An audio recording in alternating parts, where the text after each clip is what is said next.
उठ जा नालायक, सुबह के 8 बजने को है। तुझे एग्जाम नहीं देना क्या? थोड़ी देर और सोने दीजिए ना पापा।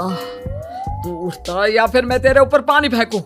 रोज गधों की तरह सोता रहता है, पेपर की कोई टेंशन ही नहीं है। और एक हमारा समय था जब हम पेपर में फेल होने के डर से रात भर पढ़ा करते थे, सो ही नहीं पाते थे।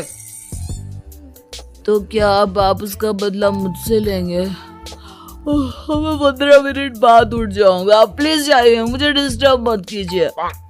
इतना कहकर रौनक रजाई ढककर फिर से सो जाता है। तू वैसे नहीं मानेगा, रुक मैं अभी पानी लेकर आता हूँ। बस फिर क्या था, इतना कहकर वो भागते हुए बाथरूम में जाते हैं और पानी की एक बड़ी सी बाल्टी लाकर रौनक के ऊपर फेंक देते हैं। पानी पड़ते ही रौनक झट से उठ जाता है। ये आपने क्या किया पापा? अब तो उठेगा नहीं तो यही करना पड़ेगा ना। वैसे थैंक्स डैड, आपके कारण ना अब मुझे नहाने की भी जरूरत नहीं पड़ेगी। चलिए अब आप माँ से बोलकर मेरे कपड़े निकलवा दीजिए, तब तक मैं ब्रश कर लेता हूँ। वैसे कल ना आप एक काम और करना, नहलाने के साथ साथ मुझे ब्रश भी करवा देना। ये ब्रश करने में ना मुझे बहुत आलस आता है। रौनक की बातों से अरविंद का मुंह खुला का खुला रह जाता है। वो अपनी पत्नी कमला के पास जाता है और रौनक की हरकतों के बारे में बताता है, जिसे सुन उसकी पत्नी हंसने लगती है। तुम अपने बेटे को समझाने के बजाय हंस रही हो। रौनक बच्चा है, धीरे धीरे सुधर जाएगा, आप क्यों उसके पीछे पड़े रहते हो? अभी नहीं सुधरेगा तो कब सुधरेगा? 10वीं क्लास में है रौनक, वो अब कोई बच्चा नहीं रहा। अरविंद की इतना बोलते ही वहाँ रौनक भी आ जाता है। क्या डैड, मैंने आपको एक काम दिया था, वो भी नहीं हुआ आपसे। अरे क्या हुआ बेटा? माँ, मैंने डैड से बोला था कि वो आपको बोलकर मेरे स्कूल की यूनिफॉर्म निकाल दे, लेकिन मेरे पीछे पड़ने के अलावा इनसे एक काम ढंग से नहीं होता। देख रही हो कमला, देख रही हो अपने लाडले को? अरे आप चुप रहिए जी। चलो बेटा, मैं तुम्हें कपड़े निकाल कर दे देती हूँ बस। ऐसे ही साल पर साल बीतते जाते हैं, लेकिन रौनक के रवैये में कोई बदलाव नहीं आता। वो पहले से भी ज्यादा आलसी और पूरी तरह अपने माता पिता पर निर्भर हो जाता है। 2 साल बाद पता नहीं कहाँ गायब रहता है पूरे दिन, अब तक तो आ जाना चाहिए था। अरे आप इतनी फिक्र क्यों कर रहे हैं उसकी? दोस्तों के साथ खेल रहा होगा, आ जाएगा अभी। ये कोई टाइम है खेलने का? 10 बजने वाले हैं, इतनी रात में कौन खेलता है? कमला कुछ कहती उससे पहले ही रौनक वहाँ आ जाता है। मम्मी जल्दी से खाना लगा दो, बहुत भूख लग रही है। तुम्हें तब तक खाना नहीं मिलेगा जब तक तुम बता नहीं देते कि इतनी रात गए कहाँ से आ रहे हो। ओ प्लीज डैड, अब आप एसी पे प्रद्युमन बनकर मेरे सर पर बंदूक लेकर मत बैठ जाना। अपनी फालतू की बकवास बंद कर और बता कहाँ से आ रहा है। माँ अब समझाइए ना डैड को। बता देना बेटा, इनको भी तसल्ली हो जाएगी। आप बोल रही हैं तो बता देता हूँ, मैं दोस्तों के साथ मूवी देखने गया था, इसलिए देर हो गई। तो इन सब चीजों में मेरे पैसे उड़ाता है। कभी 1 रुपया कमाने के बारे में सोचा है तूने? जब देखो हवा की तरह पैसे उड़ाता रहता है। माँ अब आप इन्हें चुप करा दीजिए, वरना ना मुझे गुस्सा आ जाएगा। अच्छा क्या कर लेगा? बता ना क्या कर लेगा तू? वैसे बात तो ठीक ही है, मैं कर ही क्या सकता हूँ। पैसे तो फिर भी मैं आपसे ही मांगूंगा ना।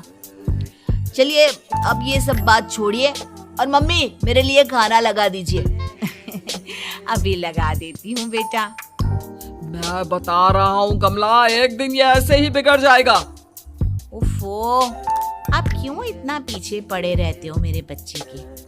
बात की बाद में देखेंगे, अभी आप शांति से उसे खाना खाने देंगे। अगले दिन डैडी मुझे 10,000 रुपए चाहिए। हाँ? अब इतने पैसे क्यों चाहिए तुझे? डैड आप बिना सवाल किए कभी पैसे नहीं दे सकते क्या? जब तक तू बताएगा नहीं तुझे पैसे भी नहीं मिलेंगे। अरे अब आप अपने बेटे को पैसे भी नहीं दे सकते? नालायक, तेरी उम्र के लोग नौकरी करते हैं और एक तू है जो नौकरी करने का नाम ही नहीं लेता कभी। आप लोगों के होते हुए भला मैं नौकरी क्यों करूं? अरे हम कब तक पैसे देंगे तुझे? तुझे भी तो अपने पैरों पर खड़ा होना होगा ना। कौन सा उधार के पैरों पर खड़ा हूँ? अपने ही तो पैरों पर खड़ा हूँ मैं। इसी तरह रौनक दिन प्रतिदिन लापरवाह होता जाता है।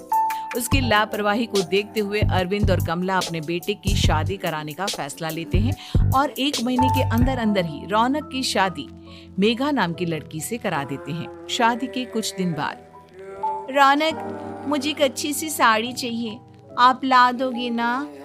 हाँ, क्यों नहीं। कितने तक की आती है साड़ी? यही करीब 5,000 तक की। तुम चिंता मत करो, मैं आज ही डैडी से पैसे मांगकर तुम्हारे लिए साड़ी ले आऊंगा। आप कब तक ऐसे ही अपने पापा से पैसे मांगते रहेंगे? कोई अच्छी सी नौकरी क्यों नहीं कर लेते आप? अरे डैड के होते हुए मुझे नौकरी करने की जरूरत ही क्या है? पर आप ऐसे कब तक उनसे पैसे मांगते रहेंगे? कुछ आपको अपने दम पर भी तो करना होगा ना। अब तुम भी बाकी लोगों की तरह मुझे ज्ञान देना शुरू मत कर देना। साड़ी चाहिए ना तुम्हें, मिल जाएगी बस। इतना कहकर रौनक अपने पिता से पैसे मांगने चला जाता है। डैडी, मुझे 5,000 रुपया चाहिए। अब 5,000 क्यों चाहिए तुझे? वो मेघा को साड़ी चाहिए थी। अरविंद आगे बिना कुछ कहे चुपचाप उसे पैसे निकाल कर दे देता है। कुछ दिन बाद, तुम्हें नहीं लगता कमला, रौनक हम पर पहले से भी ज्यादा डिपेंड हो गया है? मुझे तो अब उसके भविष्य की चिंता होने लगी है। कल को हमें कुछ हो गया तो वो क्या करेगा? काश तुमने पहले ये सोच लिया होता तो आज हमारा बेटा इतना लापरवाह नहीं होता। तब मुझे कहाँ पता था कि मेरा लाड प्यार उसे इतना बिगाड़ देगा कि वो इस हद तक लापरवाह बन जाएगा। कोई बात नहीं, अभी भी देर नहीं हुई। मुझे पता है उसे कैसे सुधारा जा सकता है। कैसे? अरविंद कुछ कहता उससे पहले रौनक वहां आ जाता है और पैसों के लिए हाथ फैलाने लगता है। डैड, मैं और मेघा बाहर घूमने जाना चाहते हैं। अरे वाह, ये आज सूरज कहाँ से निकला है? Dad please. अच्छा चलो अब मुद्दे की बात करो। मुझे अब 25,000 चाहिए। अब तुम्हें 1 रुपया भी नहीं मिलने वाला। अगर तुम्हें पैसों की इतनी ही जरूरत है तो कोई ढंग की नौकरी कर लो। मम्मी, आप कुछ कहिए ना डैड को। बेटा, वो गलत क्या बोल रहे हैं? ये सब हम तेरे भले के लिए ही तो कर रहे हैं। मम्मा, मैंने बताया ना आपको, मुझे नहीं करनी कोई जॉब वॉब। तो ठीक है, निकल जाओ हमारे घर से। तुम्हारे जैसे लोगों के लिए मैंने ये घर खड़ा नहीं किया है। जितना ये घर आपका है ना, उतना ही मेरा भी है। मैं कहीं नहीं जाने वाला। जाना तो पड़ेगा ही तुझे, क्योंकि अब मैं तेरा कोई भी खर्चा नहीं उठाने वाला। ठीक है, मत उठाइए मेरा खर्चा, मैं अपने दम पर भी जी सकता हूँ। तो बेशर्मों की तरह अब तक यहाँ क्यों खड़ा है? अपना सामान ले और निकल जाए यहाँ से। रौनक पैर पटकते हुए वहां से चला जाता है। घर से निकालना जरूरी है क्या उसे? बिना पैसों के कौन रखेगा उसे किराए पर? अगर उसका भविष्य सुधारना है तो हमें अपने दिल पर पत्थर रखकर ये कदम उठाना ही होगा। दोनों बात कर रहे होते हैं कि रौनक अपनी पत्नी के साथ एक बड़ा सा बैग लेकर घर से निकल जाता है, लेकिन घर से बाहर उसे कोई भी मुफ्त में अपने घर किराए पर नहीं रखता। अंत में थक हार कर वो फिर से अपने घर चला जाता है। क्या हुआ? थोड़ी देर पहले तो दहाड़ते हुए घर से निकला था, अब क्या हुआ? मैं ही रखा ना किसी ने तुझे किराए पर। डैड प्लीज, मैं कुछ दिनों में कोई अच्छी सी नौकरी शुरू कर दूंगा।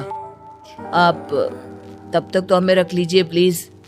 सुबह से रात हो चुकी है लेकिन कोई हमें रखने को राजी नहीं है। अब आप ही बताइए, इतनी रात को मैं मेघा को लेकर कहाँ जाऊंगा?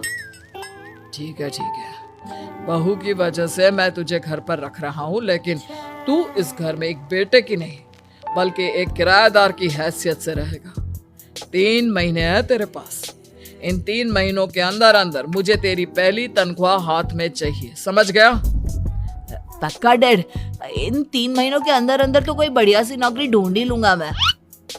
ऐसे ही धीरे धीरे समय बीतने लगता है और अरविंद के दिए 3 महीनों में से 2 महीने बीत चुके होते हैं। पापा जी ने हमें 3 महीने दिए थे, जिसमें से 2 महीने तो बीत चुके हैं। अब ये आखिरी महीना बचा है। अरे तुम चिंता मत करो, आज मेरा ना 2 जगह इंटरव्यू है, दोनों में से कहीं ना कहीं तो जॉब लगी जाएगी। अच्छा, all the best. Raunak interview के लिए निकल जाता है, जिसके बाद शाम में रौनक घर आता है। कैसा गया इंटरव्यू? आपकी नौकरी लगी या नहीं? अरे पहले सांस तो ले लेने दो अच्छे से। बताइए ना, मुझसे तो जरा भी इंतजार नहीं हो रहा है। वो दरअसल बात यह है कि मेरी नौकरी तो लग चुकी है, लेकिन पैसे बहुत कम है। कितने पैसे हैं? 15,000। इतने में अरविंद और कमला मिठाई का डिब्बा लेकर आ जाते हैं। बधाई हो बेटा। हम जानते थे तेरी जॉब जरूर लगेगी। लेकिन मेरी सैलरी बहुत कम है मम्मा। कम है तो क्या हुआ, धीरे धीरे बढ़ जाएगी। हाँ बेटा, हम तो बस चाहते थे कि तू अपने पैरों पर खड़ा हो जाए। मतलब अब आप मुझे घर से नहीं निकालेंगे? नहीं, ये सब हमने तुझे जिम्मेदार इंसान बनाने के लिए किया था। Thank you mummy papa. अगर आप दोनों ऐसा नहीं करते तो मुझे कभी अपनी जिम्मेदारियों का एहसास तक नहीं होता। आज आपने मुझे सिखा दिया कि इंसान का अपने पैरों पर खड़ा होना भी जरूरी होता है। इतना कहकर रौनक झट से अपने माता पिता के गले लग जाता है और अपनी कमाई की पहली तनख्वाह वो अपने माता पिता के हाथ में सौंपता है। इस तरह रौनक एक गैर जिम्मेदार व्यक्ति से एक जिम्मेदार व्यक्ति बन जाता है।